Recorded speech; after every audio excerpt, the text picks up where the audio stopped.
for Helen Tokuingoa. I'm just going to chair the meeting. Welcome to the first meeting of this triennium. I just chair the meeting until we've elected the Potaki Way order for this triennium. Just before we go into that process, I just remind everybody that this meeting is being recorded, as you would have just heard.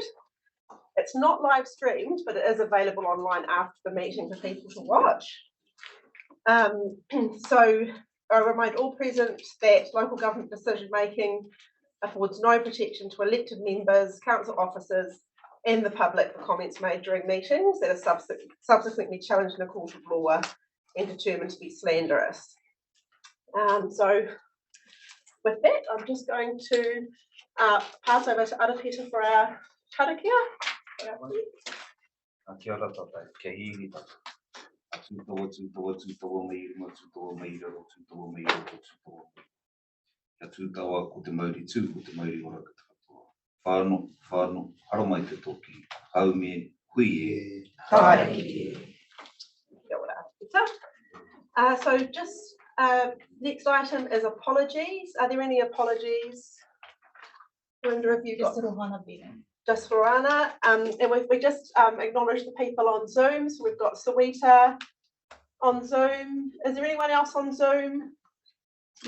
Rangatihi and is Georgina there as well? Georgina's there as well. Excellent. Kia ora koutou.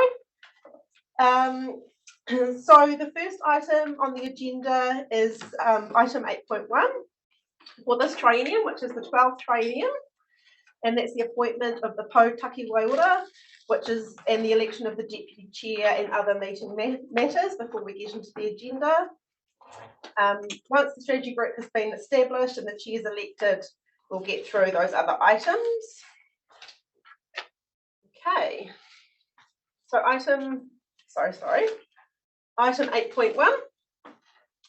So this report informs the Rotorua Te Arawa Lake strategy group of meeting matters for the 12th triennium, including the appointment of the non-voting Potaki Way order, the independent chairperson, the election of a deputy chairperson, and the process to be used for these.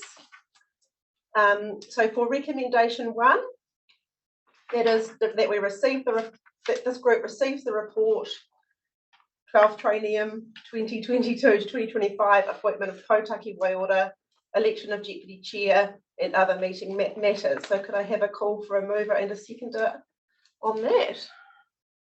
Thank you, Councillor. So just to be clear, Helen, yes. We're moving the appointment and confirmation of Arapeta. For this, we're just receiving, for this recommendation, we're just receiving the report for the first recommendation, and recommendation 2 is to confirm the appointment of Arapeta Tahana as the interim Potaki Way order. So I'm happy that they would be moved in unison if someone wanted to do that. So both of those recommendations, recommendation 1 and recommendation 2. Holder, thank you. So Chairman, Leader and Mayor Tapsell, not mover and seconder. So congratulations, Arapeta. I'll pass on to you. Okay. Well, tūtai ki rā kamhia ki kia tātou wa whakarauri ka meira tēnei tūranga ki runga ki au, o tira ka whakaroa ki kia tātami ana, te wai ai e noho ai ki rata ki tēnei tūranga, no reira e koro ki au te mo. Okay, Hannah, let's carry on with the agenda. So we'll move to recommendation 3, to select system B as the voting system to elect the deputy chairperson. Can I have a mover for that, please? Right. Mayor Tapsell, can I have a second? Nuki, seconded by Nuki. Yeah. Okay, so I assume it's call for nominations. Yes. So yes. So this properly now. We've selected system B, so we're on to recommendation 4, which is called. Yes, you're right. Yep. Calling for nominations for the position. Cool. So I'll call for nominations for the deputy chairperson. I'll nominate Councillor Winters. Right. Councillor Winters has been nominated. Can I second that nomination? Are there further nominations? Do we need a seconder for the nominations? Yes. Sorry, we do. So looking for a seconder for Councillor Winters or further nominations.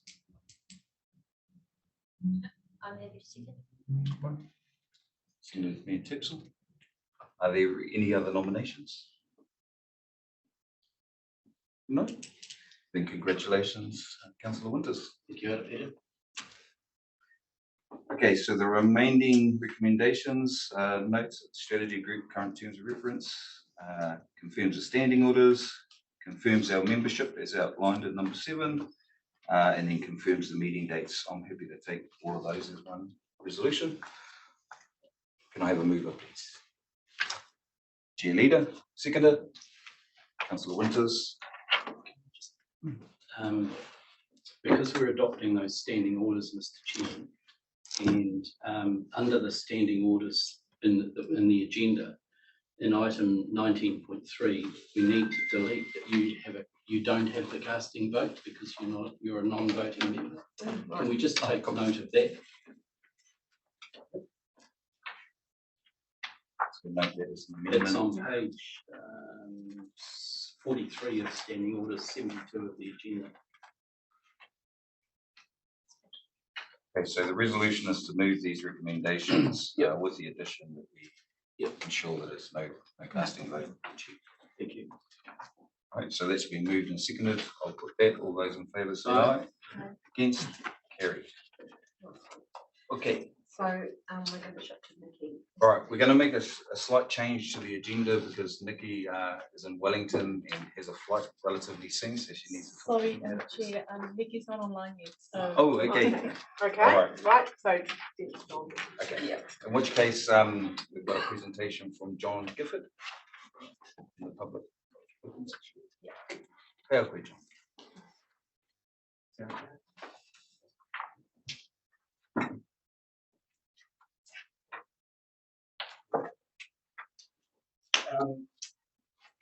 All right, everyone.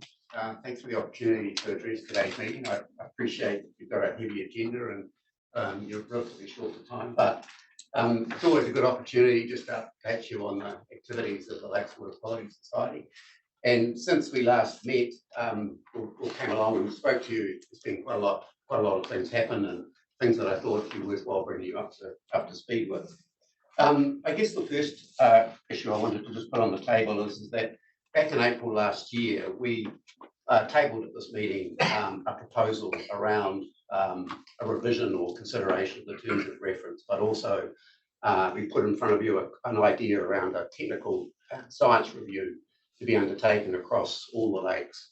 And I guess just reading back through the minutes of that and the subsequent resolution, there did seem to be an undertaking to consider that submission and to get some feedback, both from staff and from the various participants of this meeting. And to date, we obviously haven't had that. So I was just interested in bringing that back to your attention, and hopefully you have the opportunity to refer back to the minutes of the last meeting of what we proposed in the context of that technical science review. And I guess, just to refresh your minds, there were a number of issues that were sort of on our minds that sort of brought us to that conclusion, and that conclusion came out of our 2022 AGM, and we had the suggestion that we presented to this group and for consideration. So yeah, I just very much encourage you to go back and have a look at that submission that we made at that time. The second thing I just wanted to touch on is our symposium. I think at our last meeting, we told you that we were going to hold a symposium. Well, that was in November last year.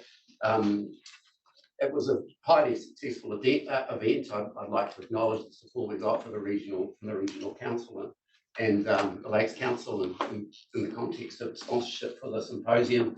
Over the 2 days, we had 35 speakers covering a really broad range of topics. But there were some very key highlights from that I thought were worthwhile sort of summarising. And we were very fortunate to have Arawa Lakes Trust Chair to open our meeting. And I guess there were some real interesting comments made by Jeff Rolston at that time. And that was that, Te Arawa are natural system thinkers. Te Arawa are as healthy as our lakes are as well. We need to be brave, courageous, formidable and fearless in terms of our approach to restoration activities. And we need to embrace kohiri birdsong and sing like a bird. And I guess they were really stimulatory comments in the context of what we were hoping to achieve at the symposium. There was also a strong suggestion also made by Jeff that we need to embrace natural systems thinking, honour the wisdom of old, but also be continually seeking out what's new ideas and knowledge. So the junction and the partnership that both old and new knowledge bring together to create a real good solution in the context of our lakes.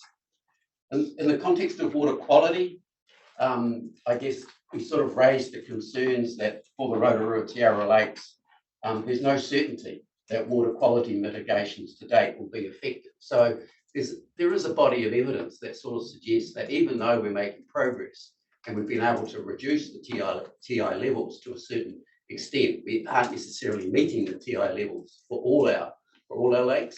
And the question remains, will we be able to retain that perpetuity as part of our restoration program?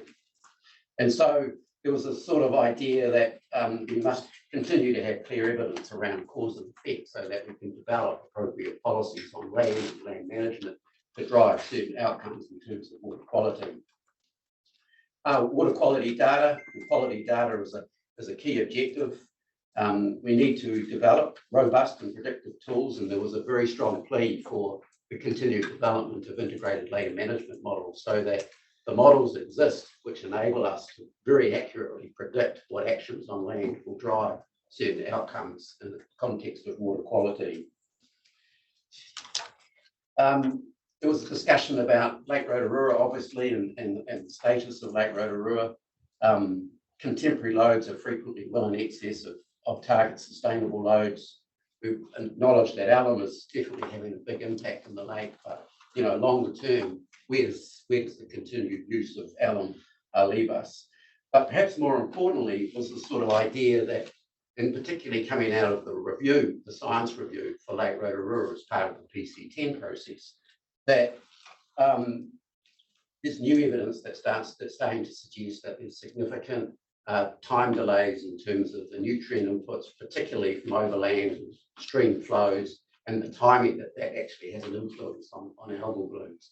So it sort of raises the question that not only are we sort of thinking about the load to come, which is the load that's in the groundwater from intensified land use, but we've also got this embedded load, and what's the long-term impact of that over time, and how will those two interact, and what issues do they potentially cause? And I guess just to finish up on the symposium, there was a very strong plea, I think, at the end of the symposium that we need to recognise that our work is very much in the context of a partnership. And so, there was this sort of little saying came together that, may we till the soil together, may we bask in the sun together, may the rain still give us nurture, may we swim in our lakes together, may our mokopuna play together, and may we be happy together. And that was one of the key concluding remarks at the end of the symposium, with that very strong emphasis around the need for a coherent and effective partnership. So that was the symposium, and we're hoping that we'll have the proceedings available fairly soon. We're just working on the final draft of that, and hopefully we'll have that available by May. And the next thing I just wanted to touch on was our AGM. We were very fortunate that we had Ian McLean come and present to us. And after Ian's presentation, I think Councillor Winters made a very important point that that what Ian was saying was actually a message that needs to be espoused further into the community. And I think at some point, there could be some value in inviting Ian even into this group just to rehear what he offered the AGM on that day. I know there was an invitation for him to present possibly to council, the regional council as well. And I think that's an opportunity to potentially take up. Our other speaker at the AGM was a chap called Jonathan West, who's an environmental historian. And he focused specifically on, I guess, the environmental history of the Rotorua lakes. But the key message that came out of his presentation was that the Rotorua Lakes Restoration Program is very much a national exemplar. He made the point that if we get it wrong in Rotorua, we're potentially compromising the restoration efforts in many other parts of New Zealand. Given the investment, the level of scientific input, the way in which the community has been brought together and to develop solutions, a lot of eyes are on Rotorua as an exemplar as to how to undertake long-term restoration for lake environments. And I guess the warning that was in there was that we have to actually take on that mantle and hopefully be able to deliver on it, but even perhaps more importantly, think about how we're going to achieve that really in perpetuity. So there was some really strong messages I thought that came through at our AGM. And I guess fourthly and finally, and I appreciate we had the opportunity to meet with Helen and the Regional Council yesterday on this topic, but around the wall, we just wanted to express our immense disappointment around the current state of the wall and the fact that the wall is not integral, it's not containing the water into the Ohau Channel. And we just believe that there has to be an urgent effort to solve that solution as fast as possible. Otherwise, just going back to what I said, is Rotorua is an exemplar example around how to undertake restoration from the national perspective. We can't put in a wall which is fit for purpose to be a fundamental part of our restoration program. And it sort of does undermine our integrity a little bit about how we're actually going about it long term. So on that, unless there's any questions, I appreciate the opportunity, Mr. Chair. Thanks for the opportunity to talk to you today, and look forward to any further follow-up action. Tēnā koe, John, and thank you to the Lakes Water Quality Society for the mahi that you do. We've got a full agenda, but I will allow 2 questions if there's any questions from members. Well, just one comment, Sure, Mr. Chair. We've got divers going down very soon in terms of examining the wall to see what's required, how good it is, how bad it is. So we're onto it. It's disappointing to say the least that in 12 years it's got holes in it, but we know what we know now, and we should be able to fix it pretty smartly. Yeah. No, I mean that was made clear to us yesterday, and we appreciate the work that the Regional Council is doing in that space. I guess our main point was the urgency. Noted. Yeah, the 3 Rotorua-based councillors are pushing very hard for something in the annual plan this year, John. Thank you. no further questions? Okay, Jeff, thank you, John. Okay, we're going to move to item 8.3. Yes, we'll go to Nikki now. Is Nikki online? Yes. Linda? Great. Excellent. So, sorry.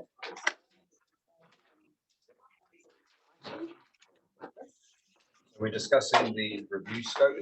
Let's provide a separate cover.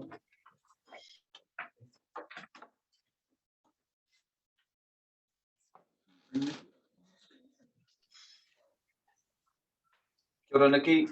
Hope you can hear us. Yes, can you hear I'll me? pass the raka over to you to talk to this report, please. Kia ora, arawhita. O tēnā tātou. Hopefully you can all hear me. I'm gonna keep my camera off because I don't want to. I'm sitting in the quiet corner. I'm not sure how good the reception is here. So can you just give me a thumbs up? You can hear me though. Thank you. I'm just aware that there may be some representatives in the room who I haven't had the honour of presenting to in the past, so I'm not sure whether Greg and the Worship the Mayor are in the room today, but this will be the first time I've provided a report and welcome you to this forum.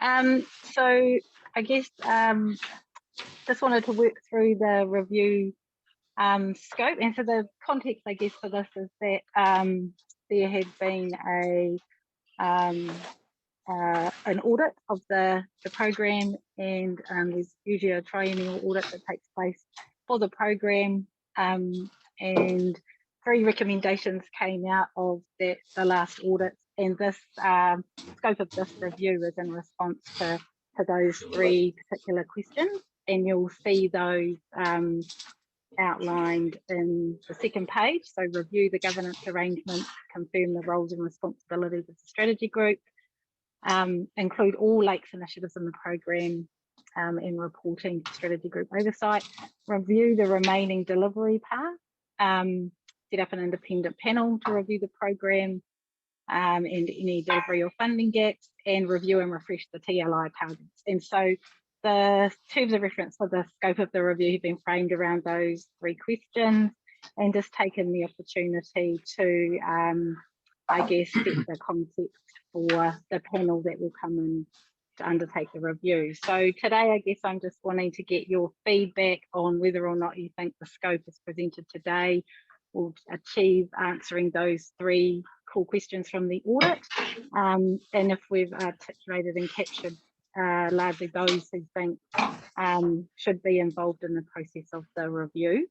The way it's framed at the moment is that step 1 will be undertaken by an independent panel, and then depending on the feedback of that, their participation and role in step 2 in terms of reviewing the actual program. So direction setting is the first step, review of the program to ensure that we're getting alignment to the direction setting, and then the third step is actually realigning or getting that delivery path right where we need to. And we consider that at the moment it's potentially the steering group that would do that with support from yourself, but I think that's a conversation once we've had step 1 and 2 presented to us, the outcomes of those 2 steps. So yes, I'm just looking for your feedback, any gaps, any issues that you see with the approach taken, any opportunities that I may have missed in framing up the scope. Kia ora, everybody. Kia ora, Nikki. Thank you for that overview of the report. I'll open it up for questions. Chair Leader. Thank you, Chair. Tēnā koe, Nikki. A couple of questions. Firstly, I think the timeline is really important here. And some of these reports, I think you've got to do your best in terms of working them back to the scheduled meetings of this group, which they should align with the paper I saw earlier. Secondly, Chair, could you just reaffirm, my understanding from our last meeting was that this review in terms of the Constitution has essentially been passed through to Te Arawa Lakes Trust to run this process. So it's a resolution from the meeting. So there was a resolution at the strategy group PUI in April, and that was that it notes the need for strategy group review and agrees to a future review of the work program. Te Arawa Lakes Trust to lead the strategy program and strategy group review with funding support from council partners and MFE, with the inclusion of an independent objective overview as part of the process. The scope to be provided at a future meeting of this group by Te Arawa Lakes Trust. Right, I think we just need to reaffirm that, because the question I've got, Chair, is essentially in stage 2 here, the independent panel. I think we probably need some understanding of what does that mean in terms of independent panel, because I think an independent panel being totally removed from some governance and executive input, I really question whether or not they're going to hit their straps. And I'd like to know where does the science input come from? Who's arranging that? Because that's very technical. Where does the Mataronga input come from? Because that needs to be a key input in terms of the independent panel seeking and being resourced. So some of the questions that are being asked here can be fully answered by incorporating the input from all the partners. I'm happy to. Yes, please, Nikki. Yeah, I'm happy to cover that.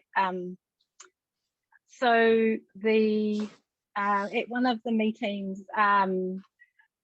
it was pointed out that Te Arawa Lakes Trust is happy to lead the process to ensure that the scope is drafted with support from the steering group and the strategy group, and to support some independence in the review.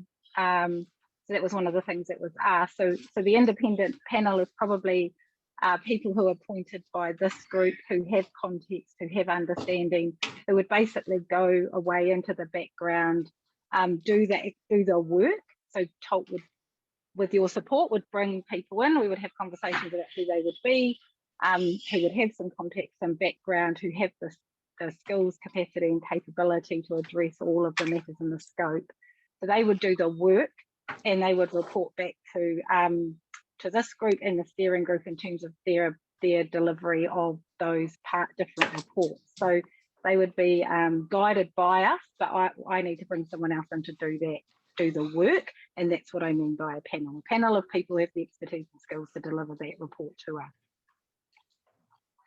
Thank you, Nikki. Just to add to that, I think I was one of the people talking about an independent view on this. My concern was that the Arawa Lakes Trust were leading the whole process. There may be some bias in the Arawa view, so I thought some independent view would be useful. Vice Chair, and the only issue that then remains is this report we expect back by September to put that group together, give them the briefing, is going to have to put this process on steroids, I think. Agreed. Nikki, just for clarity, the first phase doesn't require the independent input, does it? So that could start straight away. I'm just thinking in terms of the independent panel, it would be good for members to have a say on that. Maybe the 23rd of June meeting, will we approve the independent panel that will then move into the next phase? Or is that going to push this time frame for us? No, I think that's totally achievable, and we have had some conversations with some people already about who would be well placed to undertake this work. So the initial steps we could get underway quite quickly, but obviously it's just the capacity of individuals to come and join this work. So we would definitely be able to name who those people would be in June and get your feedback on that. Chair, I think it's important that, I mean, I'm pretty relaxed, but in order to expedite this, hit the timelines we've got, I'll be quite happy if Te Arawa had a discussion, came up with some recommendations, and we could endorse those recommendations by way of circular resolution. Sure. By email. I don't think we need to convene a meeting. Cool. Great. Case, any further questions? Yeah, just from my point of view, Nikki, I'm just looking ahead. I mean, we've been going 17 years, and the question is, what will the strategy group be doing in the next 10 years, or from 10 years on? You know, all our sewage schemes would have been constructed. We would have achieved 100 tonnes of nitrogen. The integrated framework will be well met through PC10. We would have had a considerable number of wetlands constructed, engineering solutions developed. So it comes back to the science and the Matauranga Māori principles, Mr. Chairman, of what will be the work program of this group in 10 years' time. And I think that was Sir Toby's question too in his last meeting of this group, is what's our work program in 10 years' time? Because we've done all the easy stuff, hate to say it, but it's that real hard stuff that we've got to get a grips on. And I think we've got to use Lakes Water Quality Society, we've got to use University of Waikato in their science department, and that Jonathan West, John, I found him really inspirational in terms of his presentation of our roles and responsibilities. And the other one was the recently released report on, I think it's called Lakes 380. And this, is it NIWA or GNS, or one of the groups is doing a study on all the lakes right across New Zealand. And some are beyond repair, hate to say it, but they held us in high regard. And so that's where I'm looking for this review, Nikki, is what are we going to be doing? What's our work program in 10 years' time? Because we may not be here, but the lakes will be. And just for our clarity, Nikki, the question Councillor Winters is putting, is that essentially phase 3, where we start to look at, okay, what I'm is just the getting in on the ground floor.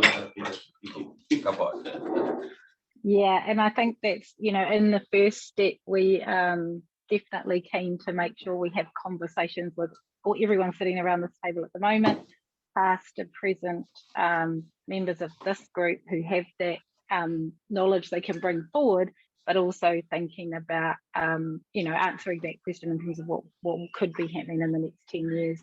And then, yeah, so definitely keen to have those conversations through this process so we can articulate that when we get to realign that alignment of the program in step 3. Thank you. That's very helpful. So I'm happy to move, Mr. Chairman, that we receive Nikki's report. Yes. And the findings of the review to be presented in September of this year. Hi, Nikki. Yes, I've got that. Thank you. There's an extra one on there. Yeah, so in terms of the resolutions that we'll move, one is to receive this report. Yep. Can you? Just that the review be completed and to be reported back to this September strategy group meeting, and I think we've got some dates already set up in that sort of summary. 22nd of September. Yep, so there it is. So that second resolution is that the first phase of the review be completed and the findings reported back to the 22nd of September meeting. And there was a third one. Up to your resolution. First phase. Doug made a comment about having a recommendation from the Lakes Trust and having those members agreed by email. That was earlier on in the discussion. That was before June. Yep. Yeah. Okay. So the first phase is done before June. The next resolution by email. So that's number 2. Yep. And then the third phase, 3 phases reported back by September. Will only be the first phase by September, won't it? No, second as well. Oh, sorry, in the second, first and second phases, sorry. So the third part is the phase 2, 1 and 2 of the review. Oh, there's the October 23. Yep. To be reported back to 22nd September. Yeah, there it is. It's on page 4, I think. Okay, so I'll just repeat those resolutions. First one is to receive the report. Second is that Arawa will recommend some panel members and circulate that for agreement amongst the members. The third one is that phase 1 and 2 of the review will be completed and reported back at our September meeting. Right, can I have a mover? Move Councillor Winters, seconder. Agreed. All those in favour say aye. Aye. Against? Carry. Okay, we're going to move back to minutes.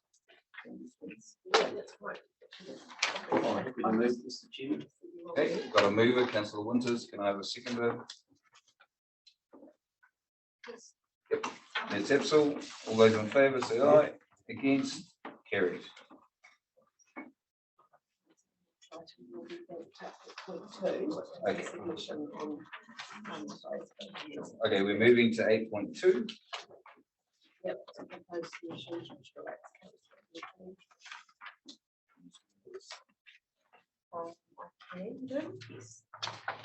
Okay, so on page 112. Helen, I'll get you to give some overview of the report. So, kia ora koutou.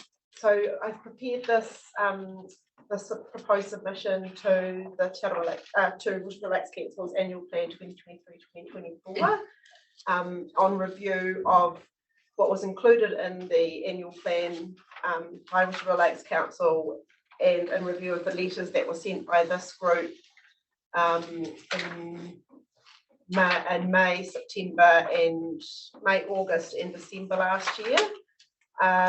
So happy to take any questions. Yeah, a few better than that. Okay. Happy to take questions. I'm going to open it up for questions, comments, and tips. Thank you. I am very surprised that this report this recommendation has been put in. It actually, to me, is not a very good faith way of operating in partnership. We are a 3-party entity right here. We are one of those parties, yet you're asking us as a group to submit something to our annual plan. So I was actually very surprised and quite shocked that it was in here. I do want to acknowledge, and I have had some further discussion since, that perhaps inclusion in the annual plan failed to make mention of, as an example, the Te Arawa Lakes Trust, the partnership, and of course, the Te Arawa Lakes program and its intended outcome. So it was brief in that nature. However, it still fulfilled the commitment that was mentioned in my letter in December. So a question that I do have, because I am concerned that my sincere commitment in my letter in December confirming that we have not changed our direction, we remain committed to, at the appropriate time, increasing the existing lakes water quality improvement rate, why that's being questioned. And then also the why, again, if we're looking at good faith working in partnership, there's an expectation that we will have from the strategy group, a recommendation that we will begin rating something within this next financial year, when we have made it quite clear that the reason we have put it in the annual plan to be rated in 26, 27 was due to it being that's when the expected funding will run out. And that's when we expect that we will have to take it from the community. Bearing in mind, it is our role and it is our job to propose an annual plan that is in consultation with the community on what we intend to rate within that financial year. We still, as an example, and if it was to go through, I would like to propose that we do actually have more outline around why that cost is there and why it needs to be rated prior to our community understanding what the benefits or the outcomes will be. So in my perspective of this, and certainly the view of the Rotorua Lakes Council, it is far too premature to take a rate now. We do remain committed. Again, I'm concerned, and that would be my question to the group, on why I've written a letter confirming that commitment, but why it's being questioned that we, why it's being questioned that we have not fulfilled that commitment. So we have put, as expected, into our annual plan to our community that we expect that that rate will come in 26, 27. We remain committed to that. We do have the ability, just for all parties' information at the time, to rate that either through rates or through debt funding. Our debt levels are there. So we are committed and would have the ability. It's not an affordability. I know within this report it mentions the affordability of the community as well. So I assure you that it would not be necessary to have to rate earlier. We would either through that rate or through extending debt be able to make the commitments that we have made to this group and to the Minister at the time. So I'm very confused as to why this is in here. I would have liked a bit of a heads up before it came, and I would not like to see us use this group to then pressure either of our parties on their annual plans or their work programs and how they should do that without having that opportunity to have that discussion prior. Thank you, Mayor Tepsel. I'd like to just try and summarise what the issue is that we're trying to solve today.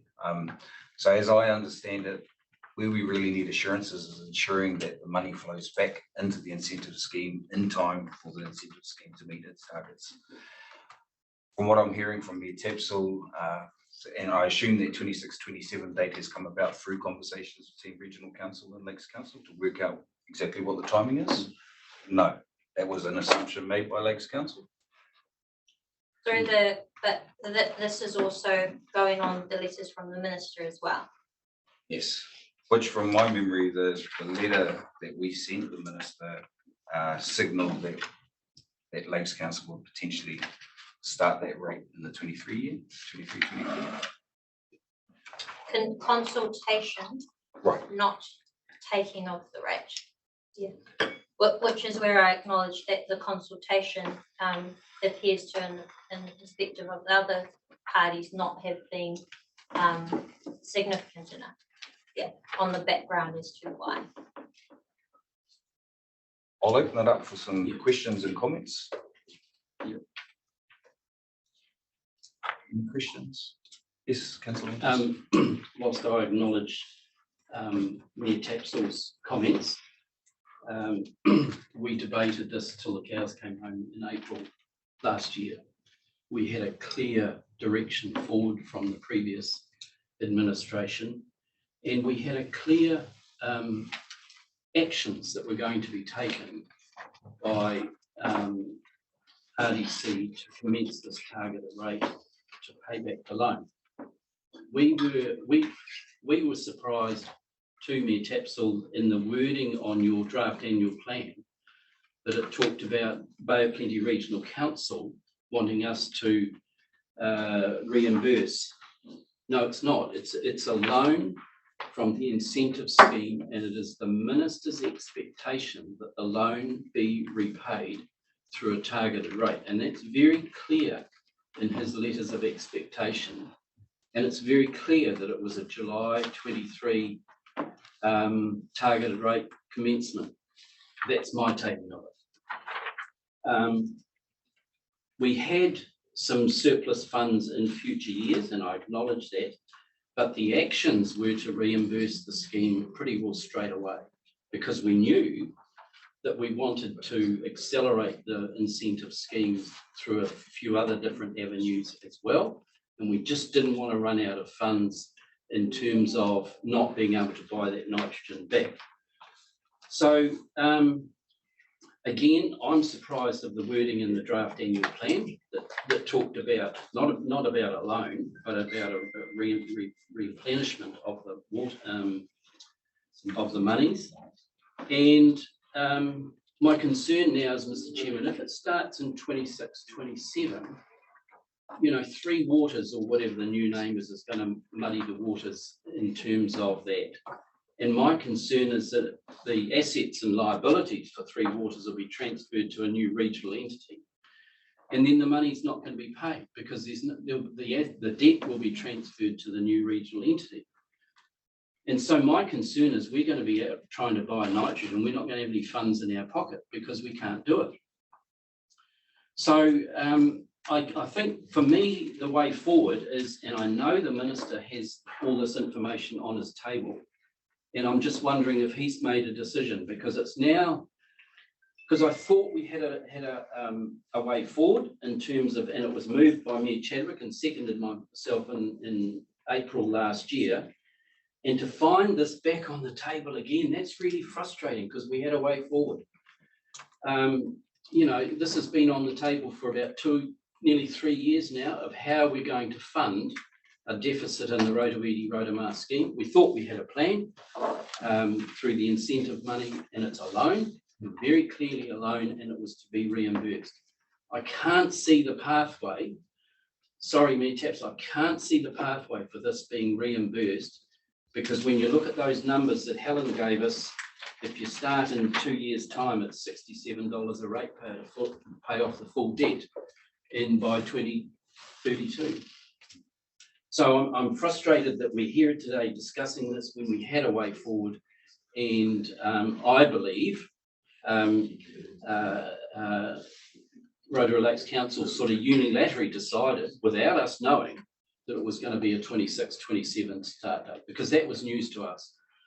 And perhaps, Mr. Chair, provide some clarity on the why on the letter. Yes, please. Yeah, thank you. Through you, Mr. Chair. The reason why, so I mentioned the minister's letter. To be specific, that was the minister's letter of the 21st of September, in which he clearly says funds within the Lake Rotorua incentive scheme are not needed until future years, giving time for the strategy group to confirm actions to reimburse the scheme. I also have made the commitment through my letter. I have made that commitment again, once again today. Our staff have made the commitment in communications directly to the minister, even when asked at short notice, that we absolutely can and will provide the funding necessary at the appropriate time. You need to put this into the perspective of an annual plan and what our job is.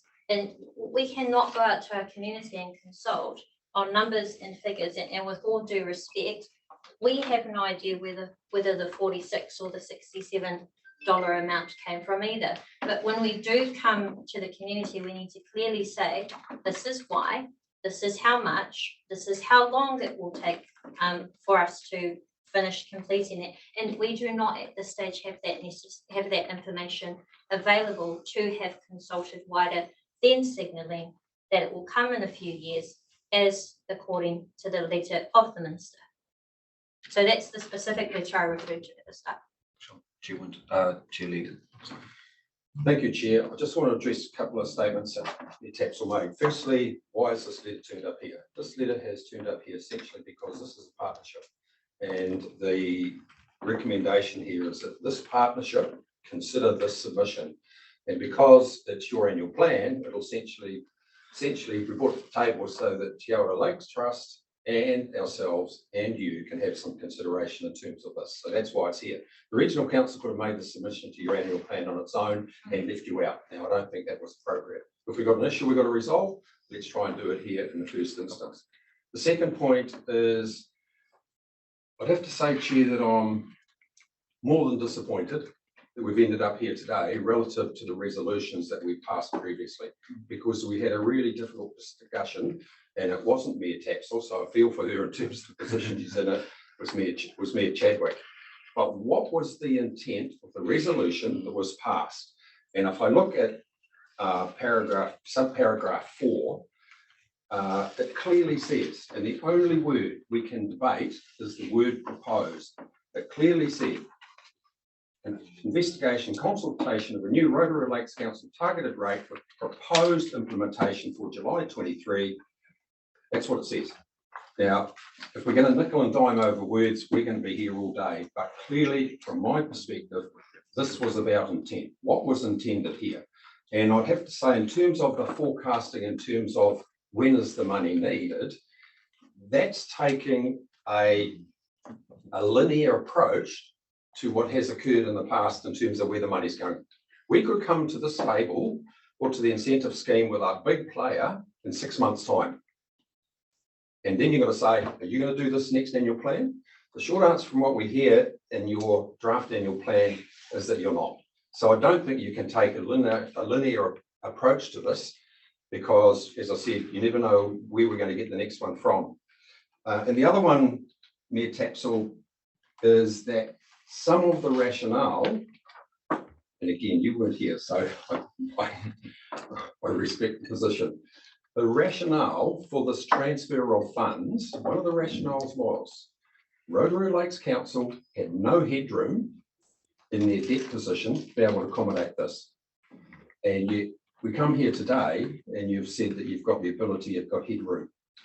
The simple way in terms of addressing this is if it all gets too hard, why doesn't Rotorua Lakes Council say, we'll reimburse it at some stage or withdraw it? And you guys go and Rotorua Lakes Council borrows the funds on your debt. And then when the regional water entities come into being, they take over the debt.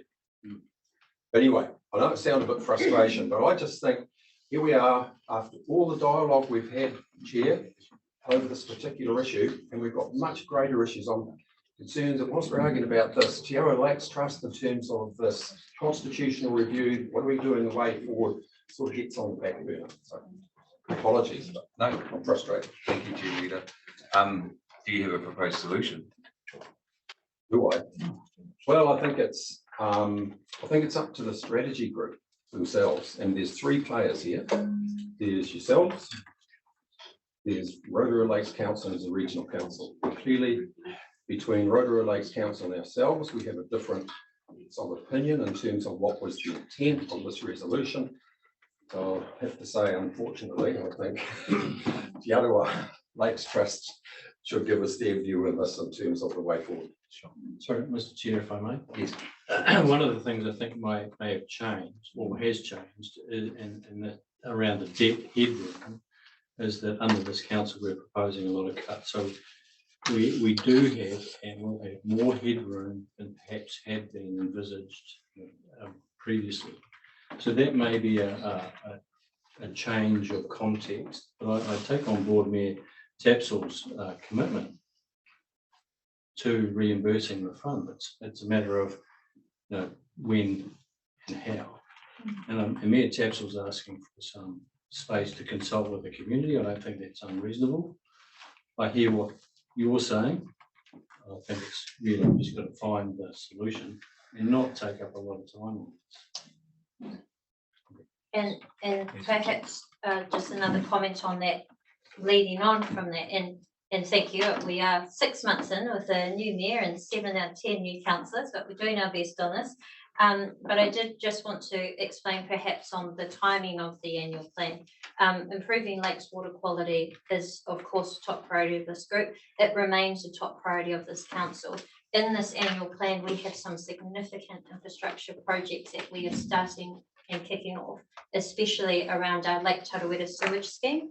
Hugely significant, big cost to ratepayers. We are also at the same time upgrading our town wastewater sewage plant, and that the cost to our community for both of those projects alone, let alone doing it together, is hugely significant.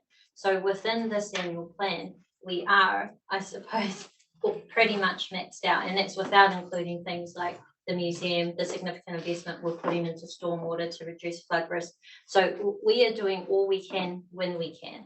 The annual plan that we've proposed reflects that we can only do so much. So we want to do what's absolutely necessary. And I suppose a linear approach was necessary to ensure that we are staging that investment and staging the taking of those rates at a time that will be affordable to the community. So I just want to put that into the context, is that at the same time as the Tarawera and the wastewater treatment plant upgrade, it would have been too much, in our opinion, to do this earlier when we can and intend to plan for it in a future annual plan. So it was for, I would say that would have been a very big reason to the consideration of it. With respect, Mayor Tapsell, all those issues you mentioned were front of mind, were already being planned on the time of the resolution of April 22. Yeah, which is why I'm saying that that's probably why, when we've come to it with this annual plan, and why our minister has also agreed, and in our letters we have also agreed, we remain committed to it, but we don't intend to take the rate from it. So yes, we could consult on it, but we don't intend to take the rate into future years. I'm sorry, Councillor. Oh, I just want to come back to Greg's, sorry, Councillor Brown, comment about headroom, if you've got spare headroom. I mean, this could be solved by RDC debt funding the $10 million shortfall, and we walk away from the incentive money, and all things being equal, you guys debt fund it. And when Three Waters comes along, the assets and liabilities are transferred, and Rotorua is finished. We could solve it that way today. Okay. Yeah, I take on board what you're saying, and I think one of the things that the big number that we've dropped is $18 million worth of COVID response funding. So, but I take on board what Mayor Taps was saying. Is this, is in this environment the right place to have this sort of conversation? Where I think the issues can be resolved elsewhere. And could I just make the point, Chair, that I think Councillor Brown is dead right. And if there needs to be another iteration where the executive teams from both the three organisations sit around the table and have a really hard conversation about and nut this out, because there is no point, in my view, ending up in a disagreement here and unfortunately putting Te Arawa in a very difficult position of trying to arbitrate or be the denominator. I mean, we've been there, I think, Chair, the executive, from my understanding, have been there before in terms of having this discussion. They couldn't resolve it. That's why it ended up here with a recommendation to the minister. But if there's goodwill, I think we should go around again. Okay, I'm keen to start wrapping up this this matter. The way I see it, our Rotorua Lakes Council have made the commitment, demonstrated in letters and so forth. The critical issue for us is the timing of the repayment and ensuring it doesn't compromise the incentive scheme. So what I'm hearing from the conversation today is that executives of both organisations, could I say also three organisations, because I think we might need Te Arawa Lakes Trust there, just ensuring we get to a resolution, and that be reported back at the 22nd September meeting on what the next steps. Oh, preferable to June meeting before. Oh, sorry. Yeah. Well, Chair, can we just clarify that we have that much time? I understand there's a variation to the deed required. What's our advice on that? Yes, so the variation to the deed hasn't been signed yet. For RLC to draw down on that additional $10 million this year, and Dave Ross will correct me, but they based on the work that they've completed on Rotorua, they want to draw down about $8 million this year. That would need to be signed. MFE won't pay that. The CFO told me they won't give any money until that variation's signed.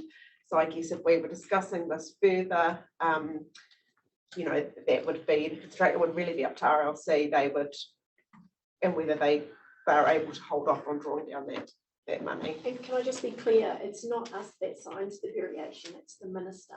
So, yeah. So this is about addressing the minister's expectations based on that letter.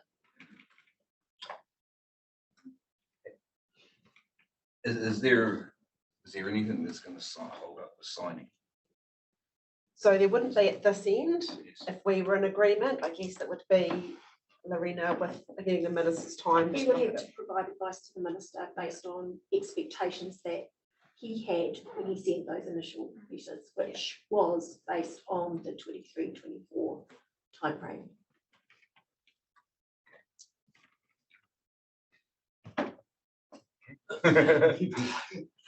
Sorry, Chair, can be a bit presumptuous to say, does the minister have a view on this or have confidence that we'll resolve this?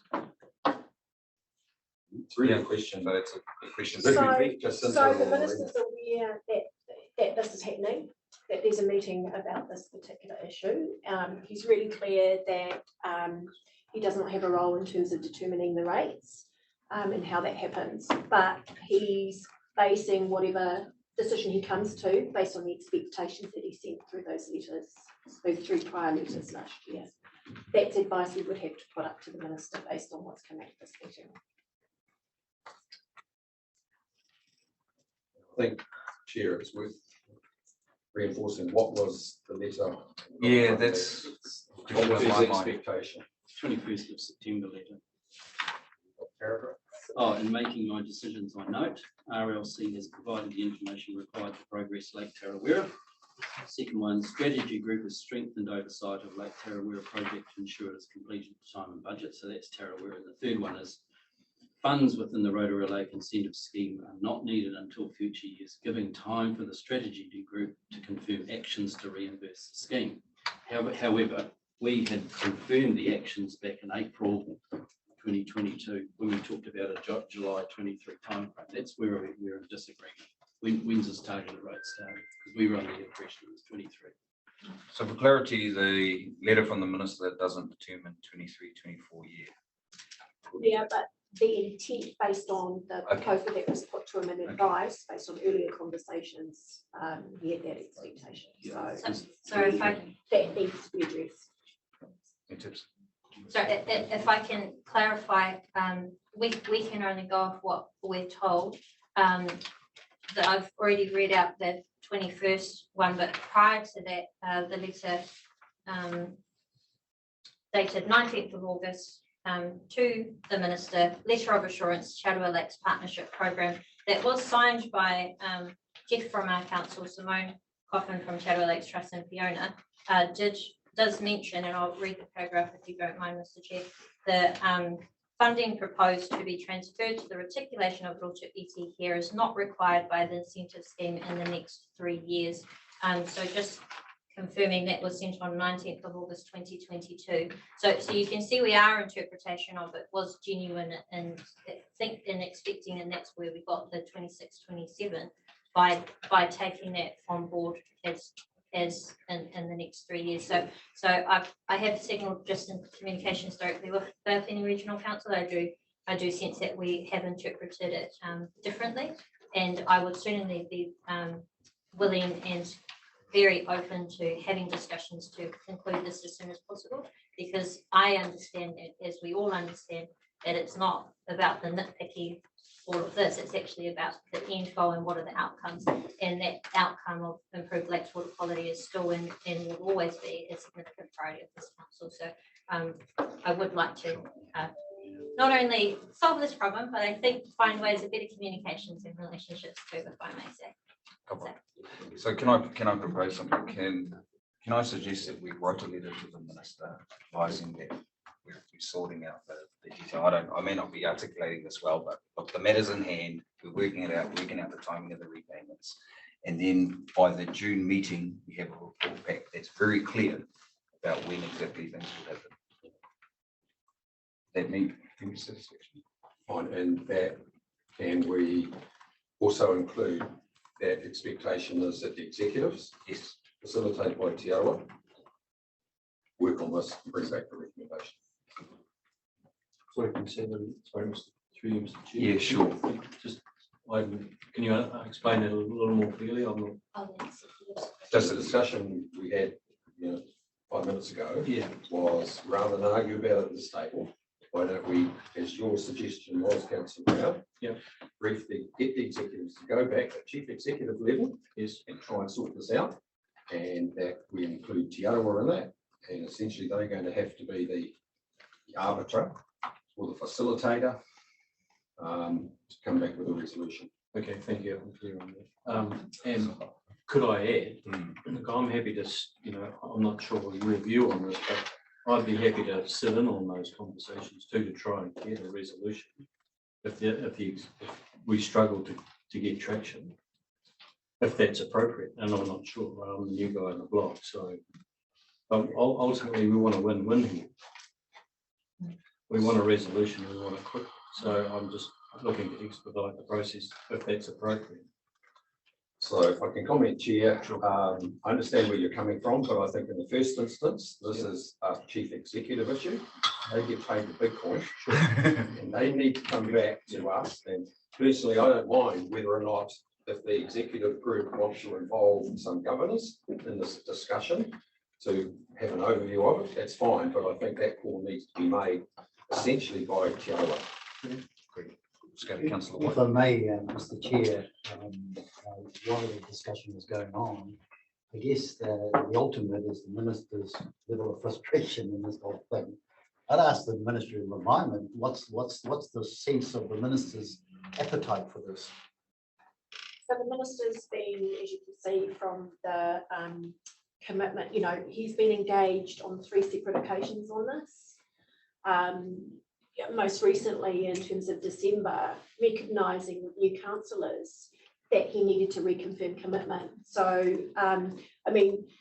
we can only provide advice to the minister. It's at his discretion to make the decision. But like I was saying, we've had 3 goes at this with the minister, and he did have an expectation, which he was conveying in that letter. And I suppose he's looking for assurance that the land incentive scheme will be no worse off through whatever arrangements. That's what he's looking for. He wants his 100 ton. So I think the immediate frustration for him can be allayed through the letter. Everything's in hand. We're going to have the executives working together to work out the timing and to report.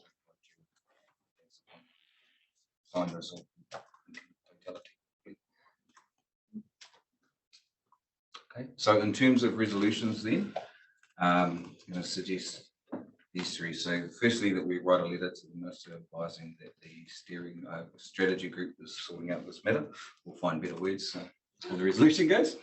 And that the executive teams of the 3 parties will meet to work out the exact timing of repayments. That was it? Yeah, report back by June. And that the executives will report back to the June meeting. Okay. Can I have a mover? Thank you, Councillor Brown. Seconded. I'll second it. Okay. Thank you, Councillor Winters. All those in favour say aye. Aye. Against? Carried. I extend my apologies for that little 10-second goodness. Not a problem. I'm sorry, there is one other matter I just want to bring up from that whole matter, and there were words around good faith, the protocols, intent, and so forth. I think this is something to pick up in the review, is how we handle these kind of situations. This isn't the first time I've seen either regional council or Lakes Council have a go at the other one in a way that I think could have been handled better. So I'd like that picked up in the review process. Okay. Moving on to 8 points. Sorry, yes, it's mine. So 8.4. Sorry, apologies, it's very hot in here, so I've just Thank turned you. it down a bit. The next report was mine, which was the status update for the program, the Mahiri Mahia Tau, the annual work program 23-24, and the 6-month report, the Pūrango Ono Marama for the first 6 months of this financial year, which is July 2022 to December 2022. Now, these were due to be with the Minister by the 31st of March this year, but because this meeting was postponed, they are now on this agenda at the end of April, so they are, late and, really, have been along, particularly the 6-month report is, quite out of date now. So my apologies for that, it's just a timing issue. I'm just going to pass these dashboards around. So this is the status of the program as at March. Oh, thank you, Marinda. Thank you. I'll just grab one if that's okay.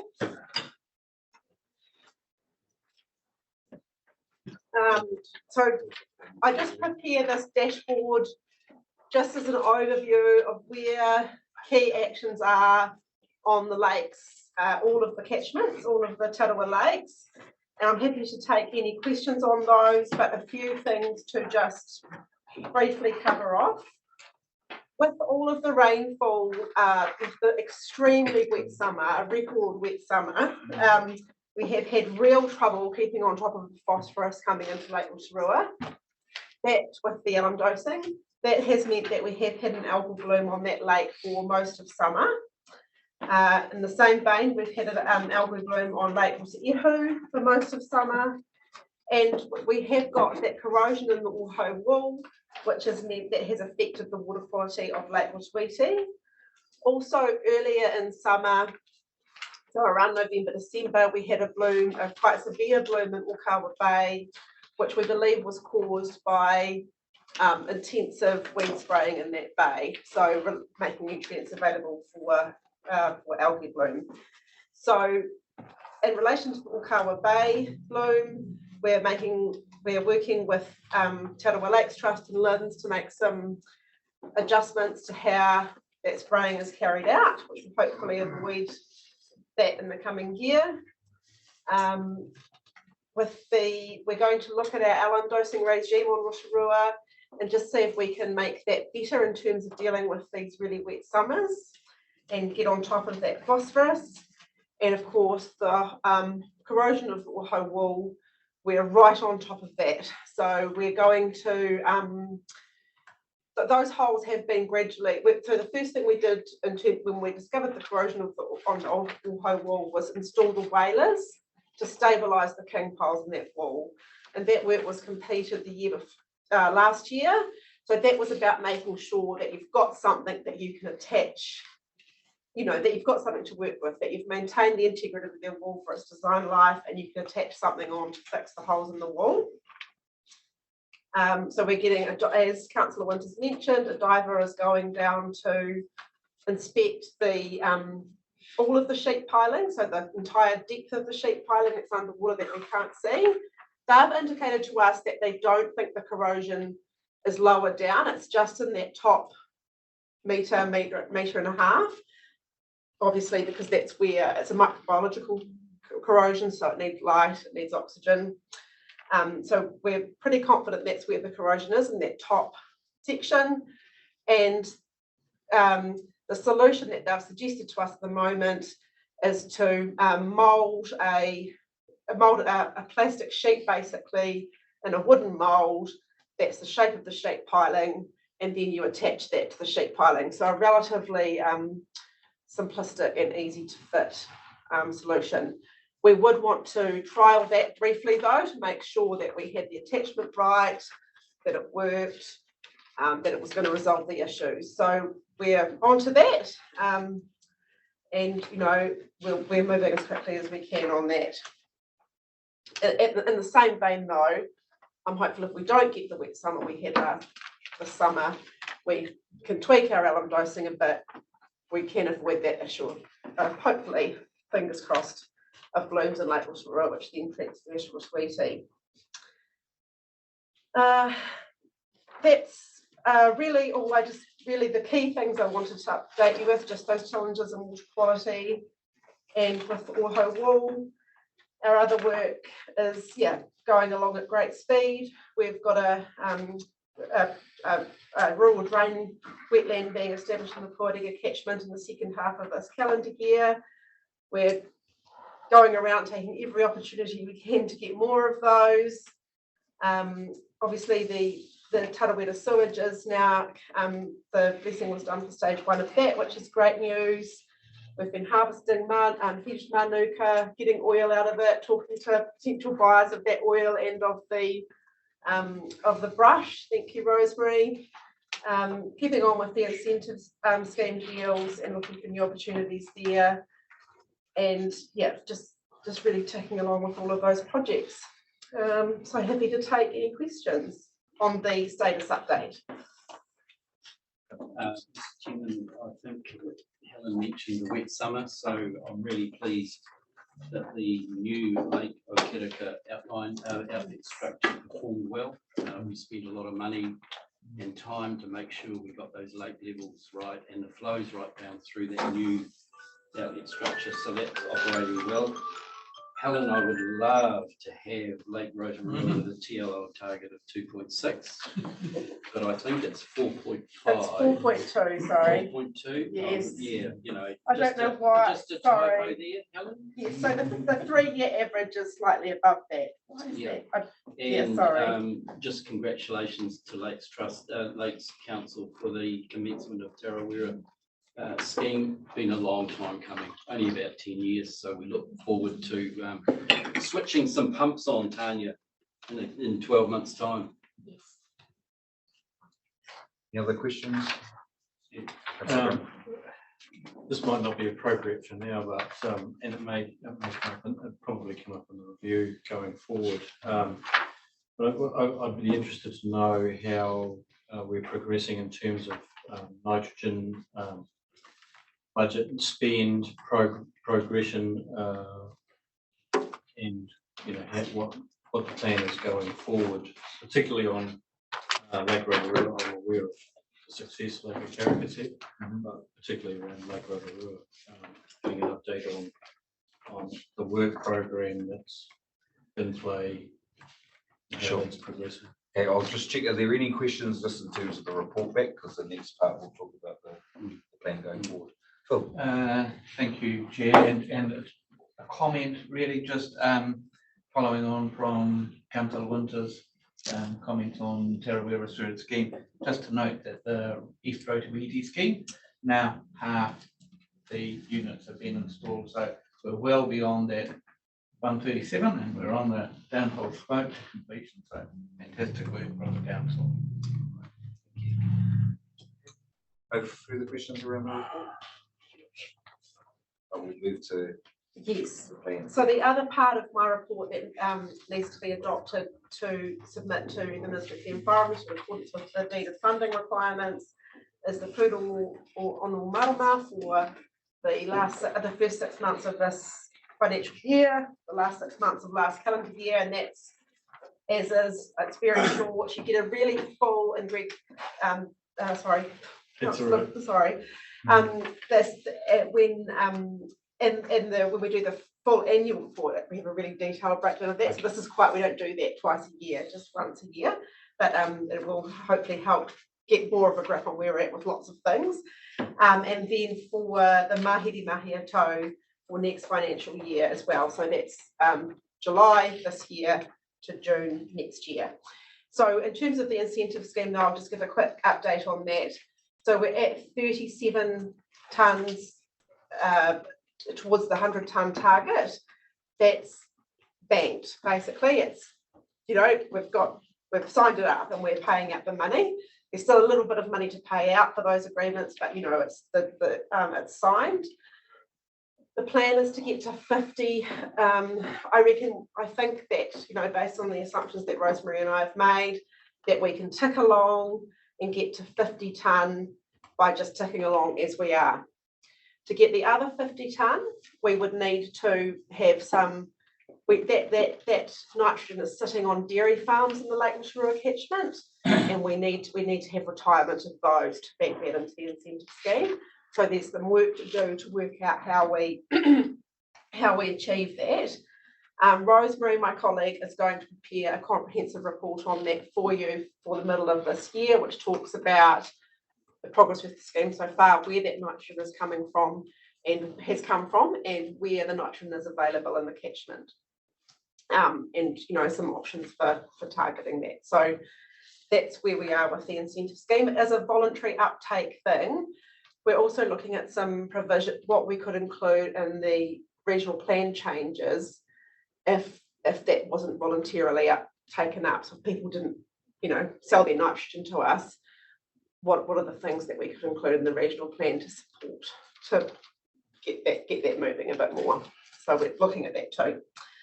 And in terms of the funding spent, I think I put we've spent about $7 million of the so we spent $14 million of the 40 million, and yeah, we expect that we'll get to the 40. Yeah. So just if there's any questions on the Mahiri Mahi Atau or the Pūrongo Ono Marama, I'm happy to receive those. Just give me a brief explanation of the rural drains wetlands. Yeah, so one of the with the 50-tonne engineering, so part of the integrated framework is this 50-tonne engineering solutions, and you recall that earlier on, so some of that's come from reticulation of lakeside communities here in Rotorua, and that's completed. You'll recall earlier on we were looking at these things like the Tikitiri denitrification plant, where you put the Waihewa stream through you know, cat litter to get the nitrogen out. We got quite far down the design process with that and realised that we would end up with something we didn't want, a huge plant that would have high operational costs, that would cost a fortune to build. It just wasn't the right thing to do. So we closed that project down, and now we've gone to this wetlands. We've got to find, to get that nitrogen target through the engineering solutions, we've got to build these wetlands. Wetlands provide the same function that cat litter would have, but they have a whole lot of other benefits to them and are much more favourable. So we've got 3 priority sites for large constructed wetlands that we've identified, but also we think we can get quite a bit of nitrogen from these small rural drain wetlands. So that's where someone's blocked a farm drain, dug a farm drain, blocked it, we're going to block it, dug a farm drain to drain it, and you know, that's peat soil. So we're going to undrain it, plant it up, create a wetland. And if we can get quite a few of those around the catchment, we can get some way to that 50 tonne, and that's what we're going to be building, a pilot one of those this calendar year. Thank you. Yeah. Any other questions?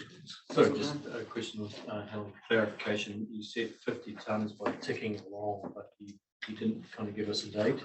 What? Well, it is difficult for me to give you a date because it's voluntary uptake. Right. So we're going, you know, hard at it, calling everyone that's got nitrogen, saying, will you sell us? Will you sell us some? So if you look at, if I said we were going to get to that 50 tonnes just by just by badgering everybody now, you know, I think we've been getting, you know, 2 to 3 tonnes a year. So I'm pretty confident that by 2032 we would have that 50. To get the other 50, we need to do something else. Sure. So that's what we're thinking about now. And I'll leave it at that. We'll talk about some more detail about that later on. Yeah. So Chair, I see Councillor Brown's looking a bit confused there. This is quite technical, but remember I made the comment about a linear approach to this? Yes. The big kahuna is if you went out there and said, right, there's a 200 hectare dairy farm out there, what's the nitrogen allocation? It's got to be, what's it, Rotorua, 40 kilograms per hectare? So that's 200 times 4. And then you've got to pay $40 per kilogram to get it. That in one exercise is over $3 million. That's the big non-linear approach to this that Helen and Rosemary are trying to achieve. Yeah. Do a couple of those and you're well on your way to getting the extra. Sure. But Helen's clarified what I was saying. Thank you. So the 2032 comes from the regional policy statement target, and the sustainable, that's where that comes from. Yeah, and the deed, of course. Yeah. Any other questions or comments, members? No? Then we'll move to the resolutions. Thank you. Sorry. So there was 3 resolutions. The first resolution was to accept my report. The second, Marinda just update me, was to receive the report and then approve the mahi ato and the poodle on all marama was submitted to the minister in accordance with the deed of funding for the program. Two resolutions. Okay, can I remove Councillor Winters second? Yep, okay. Kia ora. All those in favour say aye. Aye. Against? Carried. Can I just ask a question for clarity? Sure.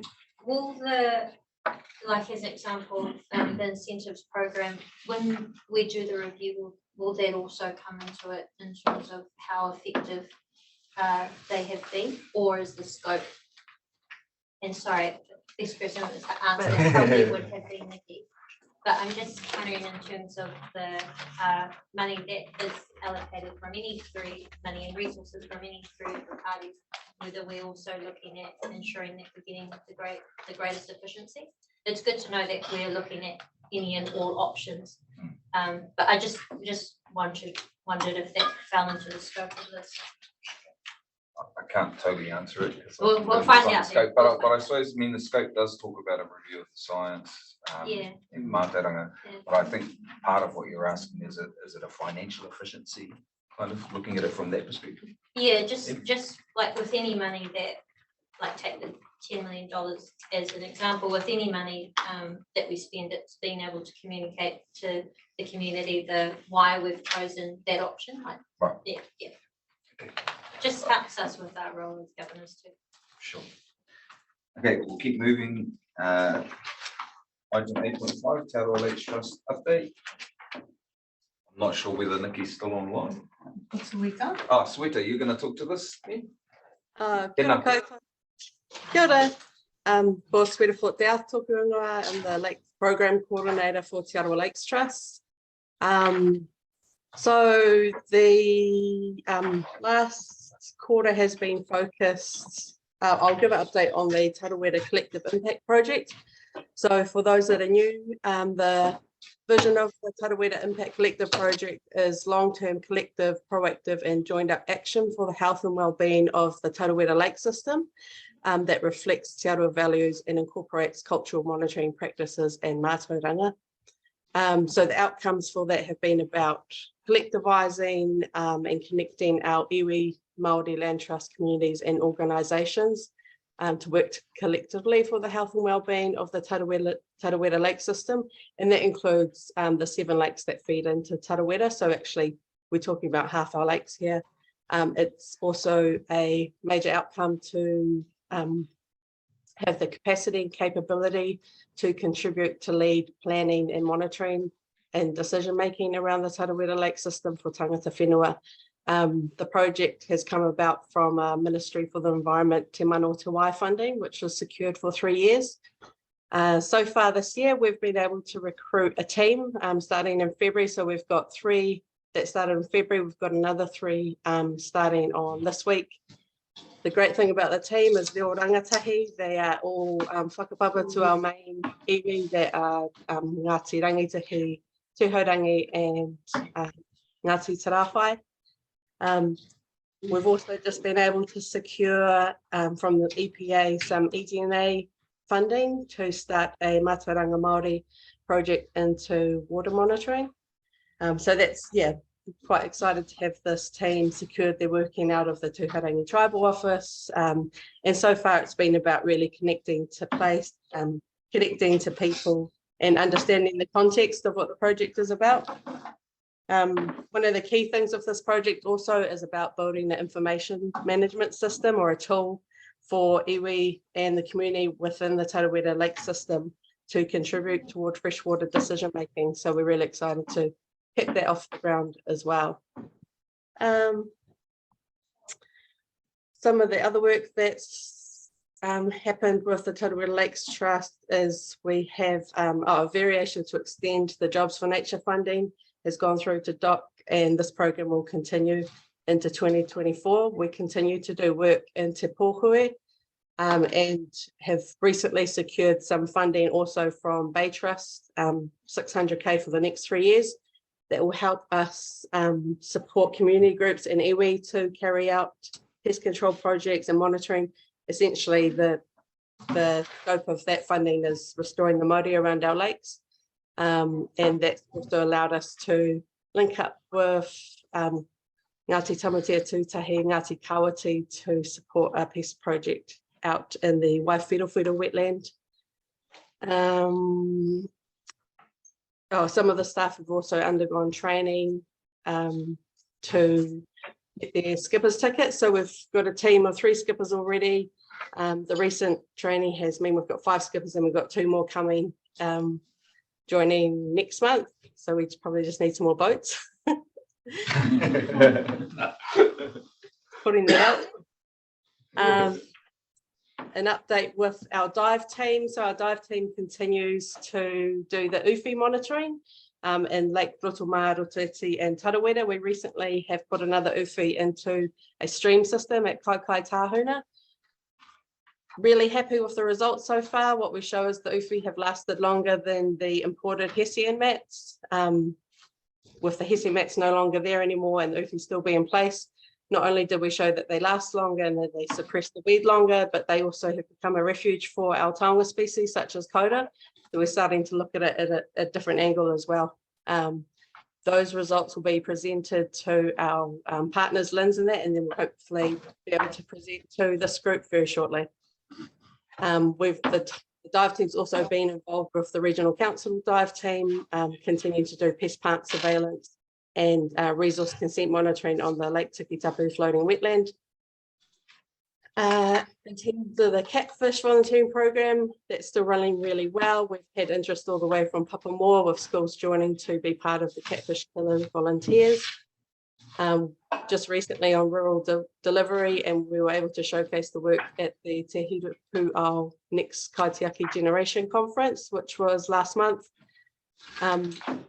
Catfish this season that have been caught in that program have been 8,000, and so the numbers are actually down, which I think is a good thing. Hopefully it's a good thing.